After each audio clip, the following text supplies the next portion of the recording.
Hi, I'm Eliza Cabana, editor of Aesthetic Authority, and I'm joined today by Dr. Mike Nayak, a facial plastic surgeon in St. Louis, Missouri. Dr. Nayak, thank you so much for taking the time to talk with me today. You're welcome. Thanks, Eliza. Thanks for having me. So, have you taken a look at some of the guidelines that have come out for reopening from ASAPS and the American College of Surgeons? And Yeah, I have. Have you seen those? yes, I have seen those, and I know that there are some concerns out there about actually being able to implement a lot of this. What are your plans for reopening your practice? Do you have some plans in place, or do you have concerns at this point about opening? Well, I think we all do. I have intentionally not been super public about exact plans I have in place, only because they're changing minute to minute, and it's hard to commit to something now that will get examined 2, 3, 4, 6 years from now. I think it's important that our national societies have guidelines. The guidelines need to be thoughtful in two ways. They need to keep people safe, but they also need to set standards that are some ways practical, because we don't want these guidelines to be documents that we get hung by later. But Right. because the society says, well, every single person should be in a positive airway pressure respirator. Well, it's not practical. It's not going to happen. Is it the best thing for patient safety? Yeah, it probably is. Is that actually doable? No, it's probably not.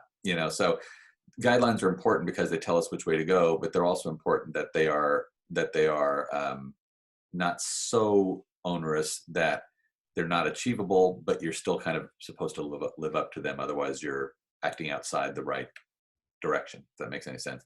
Yes. While the national societies have a lot of responsibility, in reality, what happens in each community is going to be slightly different.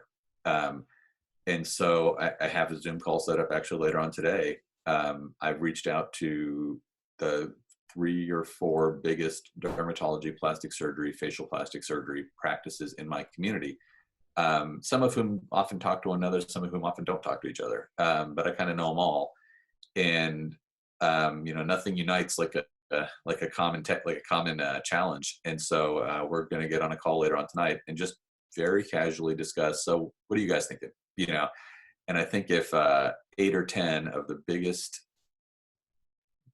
not just patient-wise biggest, but biggest and best respected, most established practices in St. Louis at least talk to each other as far as what we think we're going to do, and it's kind of a cross-discipline thing. There's some oculoplastics, who I forgot to mention.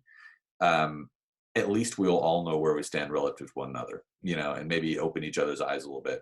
So I do think it's super important that we have national direction and we follow some international guidance, but I think it's actually equally important that we have local, if not collaborative, concerted openings, just discussions to know what the whole temperature is locally.